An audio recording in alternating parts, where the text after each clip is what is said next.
Welcome to the Mindful Healers podcast with Dr. Jessie Mahoney and Dr. Nicheng Liang. We are physicians and leaders who are also trained in coaching, yoga, mindfulness, and integrative medicine. We are also mothers, spouses, sisters, daughters, aunts, and friends. In this podcast, we share candid, heart-centered, loving, science-based, thoughtful, and often fun conversations about the challenges life throws at us. With our collective experience of over 30 years in physician and personal wellness, we reflect and offer pearls of wisdom for navigating life's challenges with more ease. From parenting, marriages, money scarcity, cancer survivorship, uncertainty, challenges in practicing medicine, we cover it all. We invite you to refresh your perspective and empower yourself with mindset, mindfulness, and other well-being tools that actually work. A quick reminder that nothing in our podcast is medical advice. Welcome to today's episode.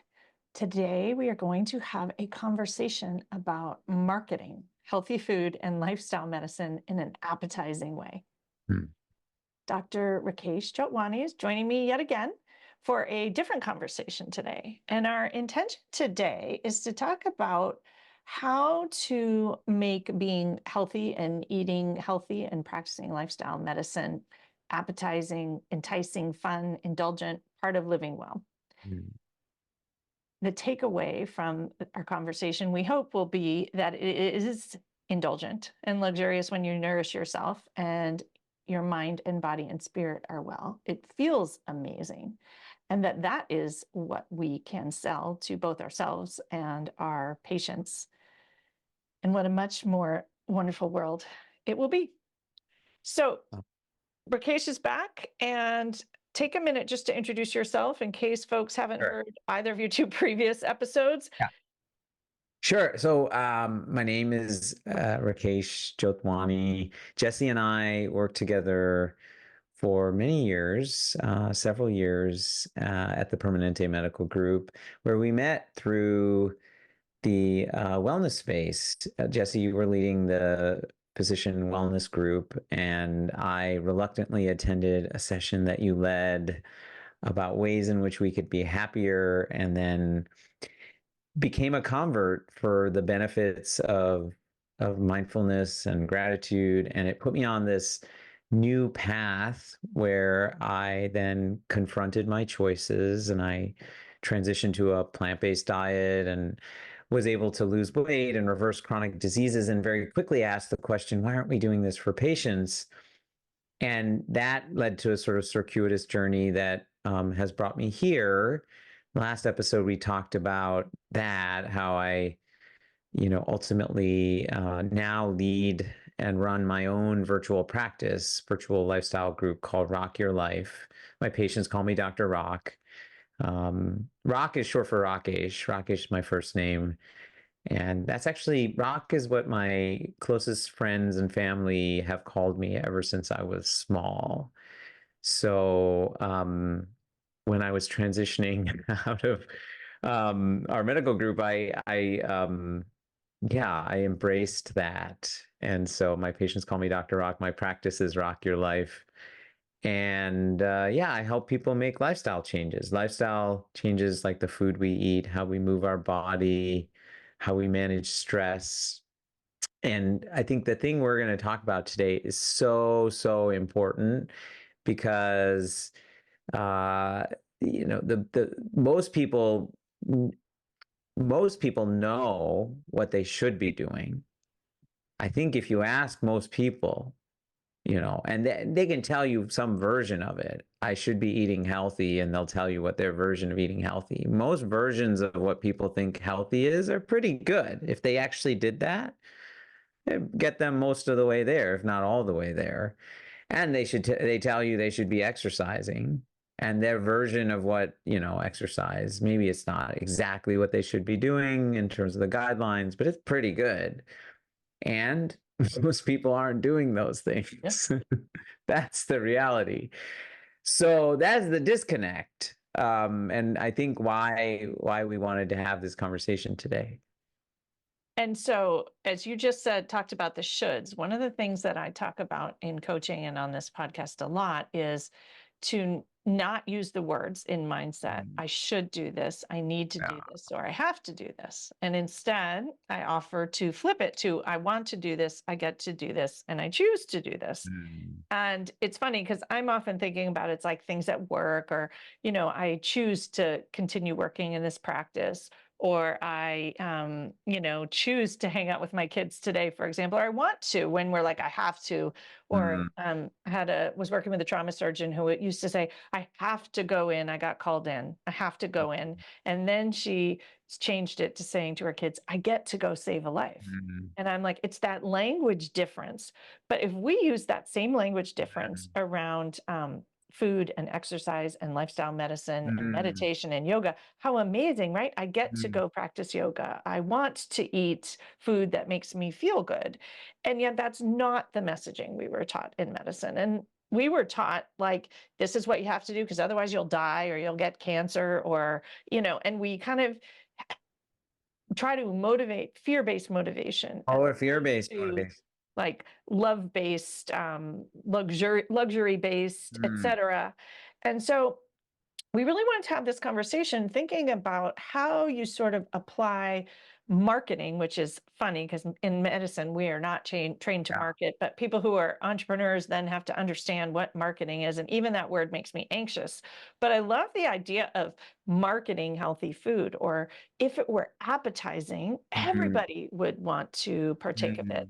And what I saw in the alignment of what both of we do is that's actually what I do at retreats is exactly that, right? And marketing this beautiful, delicious food and taking good care of yourself and feeling amazing. I have seen pictures of your husband's plant-based creations. And this is what you do. You call it a feast. Remind me the name of your podcast. A health feast. Yeah, thank you. The health feast. Why do we call it a health feast? Because what do you think of when you think of a feast? You think of something, full of good stuff, that's joyous, that's abundant, that's communal. There's a lot of people at a feast. And these are the things we don't often associate with healthy behaviors. Yeah. And so how, I'm curious, I think for me, it's easier because I'm offering a retreat. People get to come and choose to come and take care of themselves. I think it's actually often very hard for people to invest in that way and say, I'm going to spend a decent amount of money and time away from my family and all of these things to put it all together. But when you put it all together, it works so much better. But you actually encourage people to do this just either in a podcast or in an online virtual group coaching. How do you market food in an appetizing way or lifestyle? Sure. How do you get how do you get people to want to buy healthy lifestyle? Right. And you said it, first of all, physician, we went to medical school. We didn't go to business school or marketing school. Some of us went to business school, but most doctors didn't. But the companies have figured this out. They figured this out a long time ago, that how do you sell products? You don't sell products by telling people the logical reasons why they should buy something. You sell products by making people emote, by having them feel a certain way. And that emotion then calls them to do something. And there's a great example I don't know if you've read Power of a Habit by Charles Duhigg. Not that one, no. Okay, well, it's one of the books, many books but he goes through but in it, he gives the example of Febreze, Febreze air freshener. Yep. And Febreze, for years, and now it's a very successful product. It has been for many years. What changed was the way they marketed it. They had initially marketed it as the utility of it. Oh, you can use it on clothes in between washes, and it refreshes your clothes, and it wouldn't sell that well. And then when they changed the marketing to somebody goes in a room and sprays Febreze, and you see the look on their face, they take a smell and they see this, oh my God, like you see how refreshed and relaxed they look from taking that breath in. Their sales skyrocketed, right? So they went from making it a chore that I have to, now I get to use this product. It's a tool, but it's certainly a chore. I have to take my laundry, which was smelling bad, and instead of washing it now, to this is something that makes you feel good. And how we can apply the same thing to how we, because why do you do, I ask you, like when you started doing yoga regularly, Because it feels good. why I does it don't do feel it good? because it's good for me. I mean, it happens to be good for me. Happens to be good for you. Yeah. And actually, what's really interesting is coaching is the same thing. It makes you feel good.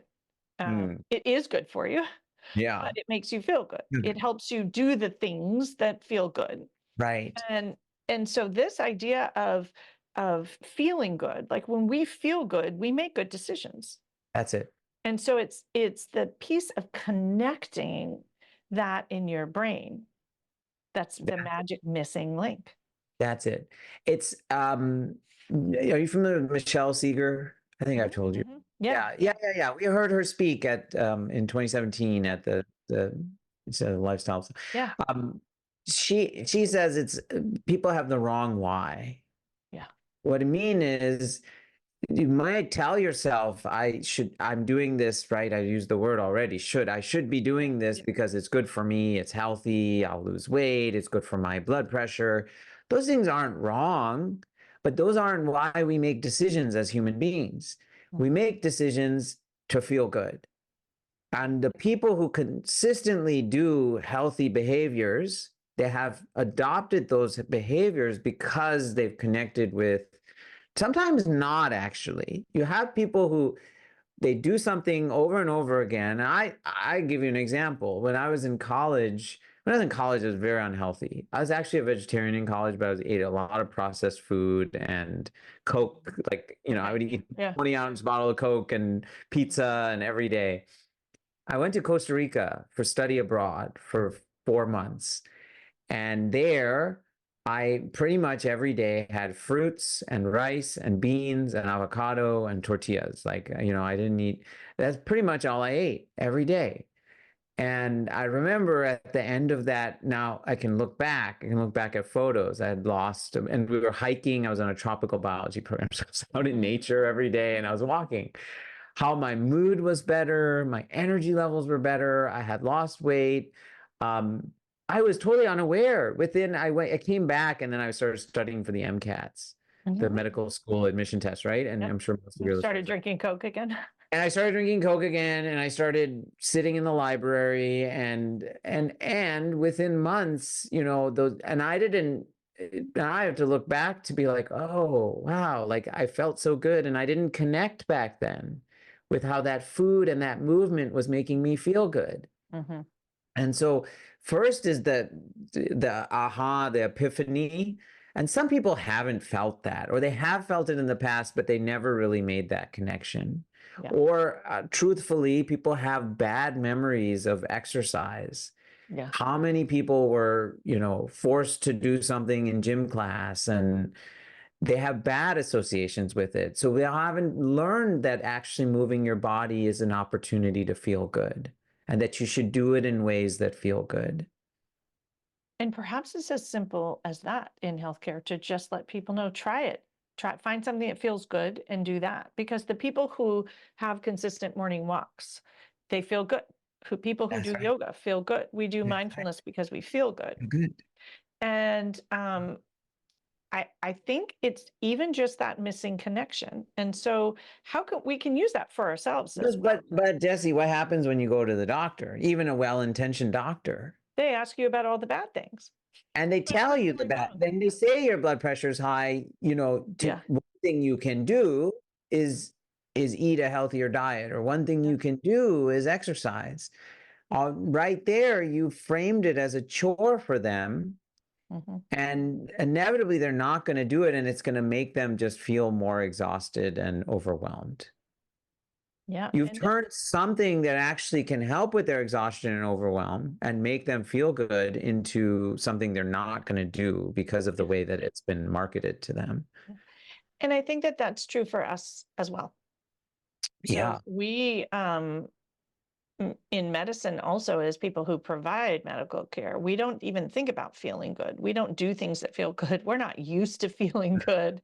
And in fact, in our medical culture, feeling bad and being tortured is almost glorified. Yeah. And so to think about, it's no wonder so many of us eat bad food and don't do what we're supposed to, and or we sort of work hard, play hard. So it's like on that trip, it can be amazing, but the rest of the time you don't do those things. Imagine if our goal was to feel good during our life. Right. Right. The other thing that comes to mind here is just this, in coaching, we have a coaching model, and in that model, and I won't go into all of it here, but the feeling line is really everything that happens from the feeling line. And I often say that I coach from the feeling line, because when you feel something, that is what leads to the A line, which is how you show up, what you do, how you think, how you feel, whether you sleep, whether you're hopeful. Everything comes from that feeling above. And so recognizing that that is the most powerful line, and that's the most powerful line for change. And so if people are thinking whether they're going to change what they eat, whether they're going to change their job, whether they're going to leave a marriage, or, you might say, well, I just want to feel better, but you might say, I want to feel good. And if you start to say, well, okay, I want to feel good, what would I have to do to feel good? Yeah. You usually know the answer if you pause to think about it in that way. Yeah. It's usually not stopping at McDonald's, and it's usually not exercising and not going to yoga class and not, I mean, I think also there are so many options of what feels good. So it gets us out of that right versus wrong mentality Right. of like, I have to eat this Right. diet or that food. It's like, what would feel good? Right. I give you an example. I have a patient who has struggled, and so many people struggle with consistently exercising. Why are we talking about this? First of all, we're talking about because you only get results in your life when you do something consistently. And what you've learned, what I've learned, is that you do something consistently because you enjoy it and it feels good, not because you're doing it to get the results, and those happen because you're doing the thing consistently as a side effect. Here that in high achievers and doctors in particular, who are a lot of the people that listen for themselves, because we talk about patients, but as physicians, we're also patients. We all also need lifestyle medicine. Right. We actually don't do things to feel good. We do things to achieve the goal. Results. And so we actually have all these check boxes, and I actually work with a lot of people. They're like, no, I get on my Peloton and I do this here, but they're not relaxed, and they're not actually getting a lot of the benefits that they would from even living that way, because they're always in cortisol storm. So it also has to be okay to feel good. It has to be okay to feel good. Yeah. And that for some people is going to be the first step. Well, so I have a patient of mine. He's a physician. I won't say more, but who has a similar experience, starting and stopping exercise for many years, and more recently has just given himself the liberty to go to the gym without an agenda, and has told himself, I'm just going to sit in the sauna for 5 minutes. That's my goal. But he's actually doing much more now, and he's looking forward to going every day. And James Clear in Atomic Habits has this mantra: you have to standardize before you optimize. That's one of my favorites. How do you standardize something? You're not going to standardize something that doesn't feel good. It's going to be so much harder to standardize something that involves some sort of punishment or, I I wonder if we intense. could standardize feeling good. That's really the goal. Mm, Because I often use mindset here, and we're having a totally unscripted conversation. yeah, It's kind of interesting, but I yeah. often use mindset to help us make the good choices. And so if you're standardizing, for example, feeling good, or you're standardizing making decisions, I often say from a place of kindness or love, right? If Mm, I ask my yeah, question, well, what would love do for me? It would go to yeah, yoga, and actually for my yeah, family too, because I'm nicer, right. and for my clients too, because I think more clearly. Like if you just kind of go through that way, it would also eat healthy. Or what would kindness do? Mm, Kindness would probably eat vegetarian, kindness to the planet, kindness to my body, kindness to people, kindness to my grocery bill, like all the things as I start to think about it. So you can get people tapped into that, because I think we're really addicted to this idea of consistency. But what leads you to consistency? And maybe it's not even consistency, it's just making good good, which is choices on it. judgmental, healthy choices. Yeah, good choices on I like thinking about our choices as like ideally they should, right? They should be in alignment with our values. Mm-hmm, mm-hmm, And one of our values is that I want to be healthy, but we have other values that, I want to like connect with people and I want to, mm-hmm. I tell my patients, my clients, like my patients, you are not a bad person for going to a party and sharing in the dessert that they serve. Yeah. Right? Like, but sometimes people, even in, especially in dieting culture, but even in people who get in their head, they're living a new lifestyle, there's some shame eh, but one of our values is going to that party and connecting with the people who made that lovely dessert, so that may not be best for our health, but Well, I think it is best for your health long term. it is actually. It may not be if best you're for your biomarkers, is what I'm saying. Yeah, but it's in better. that moment, But but maybe if you don't do it, you're going to be yeah, willpowering life, and then you'll right, stop and you'll go right, eat cake all day, right, right? Fat. right, right. So, but I want to be clear here because some of those like quote unquote, things that are unhealthy, like they feel good too. Potato chips can feel good in the moment. In the In the moment, they feel moment. good, but not In in the long. moment. And I think that's the other awareness piece that I work hard to help people with is connect with how you feel afterwards. Mm-hmm, mm-hmm. Because after a walk, you're going to feel better. You're going to feel more clear-headed and maybe have some insights and your mood will be a little uplifted. But after the bag of potato chips, you're not going to feel good. Your stomach's going to feel uneasy and you feel bloated and you might not even sleep as well that night. And so when you do those things, connect with that because over time, I agree with you, no one can rely on willpower. I want people to get disillusioned with the thing that they thought was giving them satisfaction. Well, and potato chips are never a feast or luxurious or Right. living well, right? Right. Thank you. Yeah. So, yeah, there's a little bit of a side. Yeah, no, I love it. So I'm just thinking back in terms of this idea of marketing healthy food and lifestyle medicine in an appetizing way. Yeah. What would your message be to physicians or anybody really? Like, how do we market it? Because even as parents, for example, we market food to our children. The pediatrician in me cares about that. We market food to babies. And notice we make the food be fun and inspiring. And so, Yeah. just sort of thinking about the way we move through the world, how can we market things that are good for us in an appetizing way? Yeah. So that's like for food in particular, I think our tastes are largely dependent on what we're used to and what we're accustomed to eating. So some of this is like, and your taste can and do change. So this is fascinating science, but like as your gut microbiome changes, your taste buds actually change too. So within weeks of changing your diet, you start to have different preferences. And if you're eating those new foods consistently, because you have new gut bacteria that are like, I want that kale, I want that.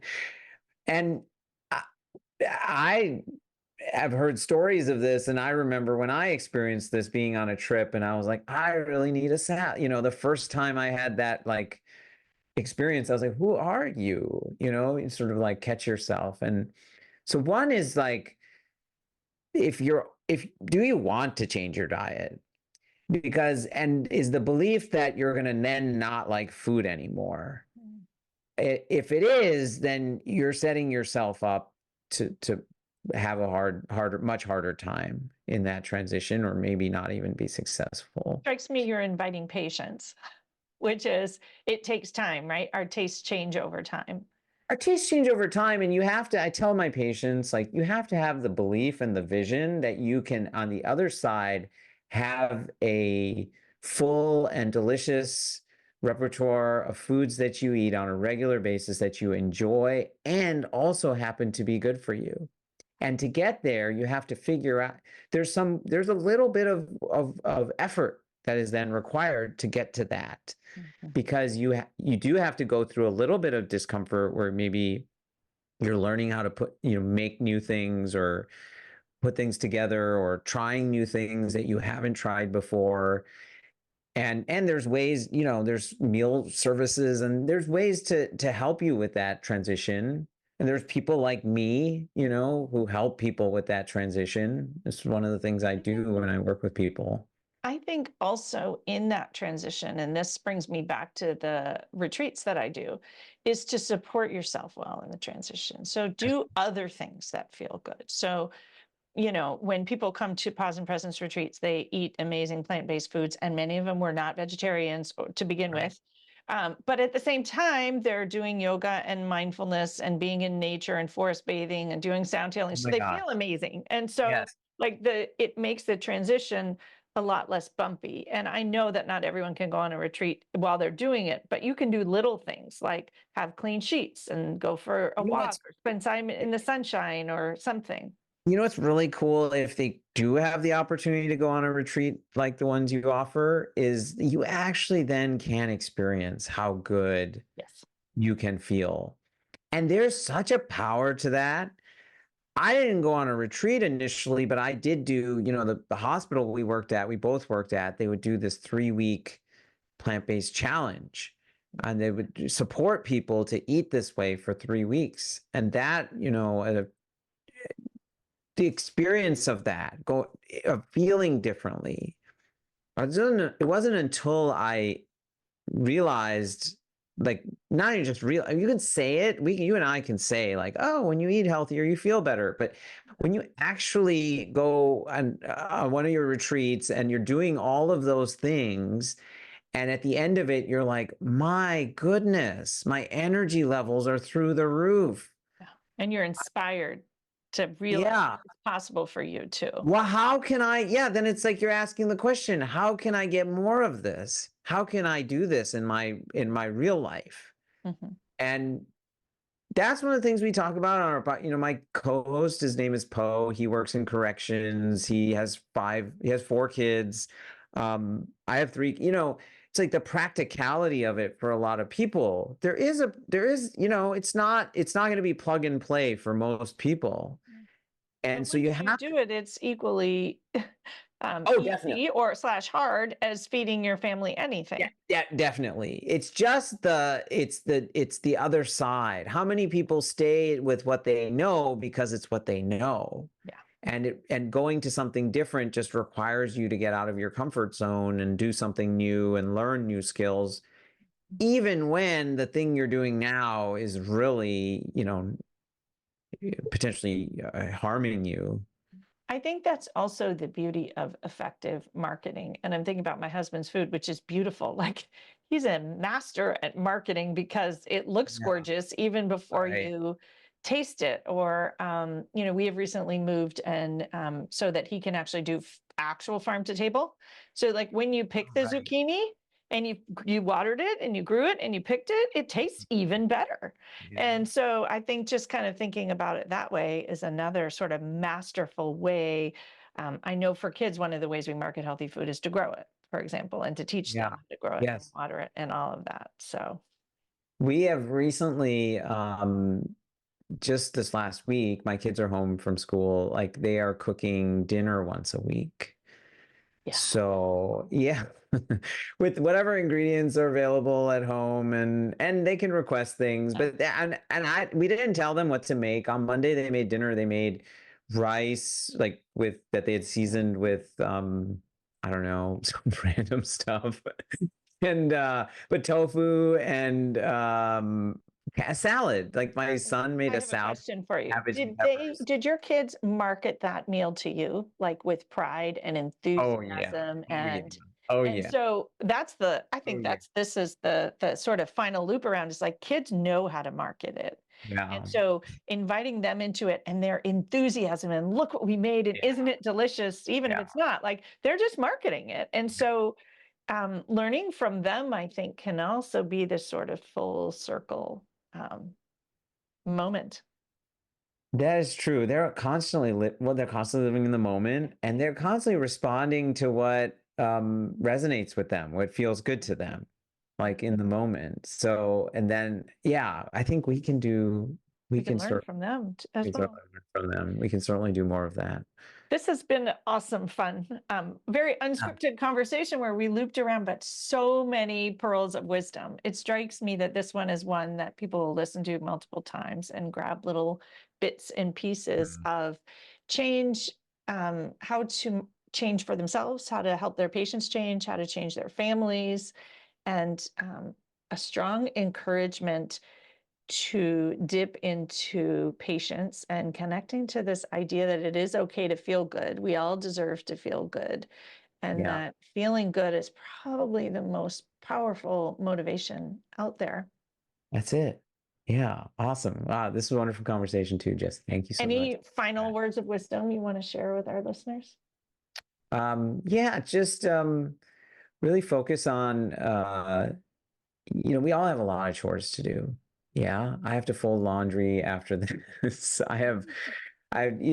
So when our exercise and our healthy eating are on that chores column, we're never excited to do them. So take them off that chores column. They are, as Michelle Seeger says, they are gifts in your life.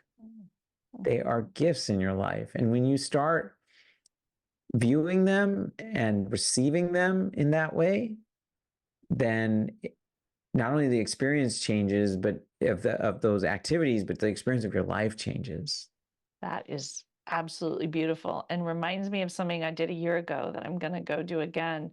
I changed my to-do list in July, and I'll just pretend, to my birthday list, because all the things on there I actually really wanted to get done. It would feel great to get these tasks done, like my mammogram and whatever else. And I was like, so making something a gift to yourself. I can't think of a better gift to yourself than eating healthy and exercising and sleeping more and decreasing stress. That's it.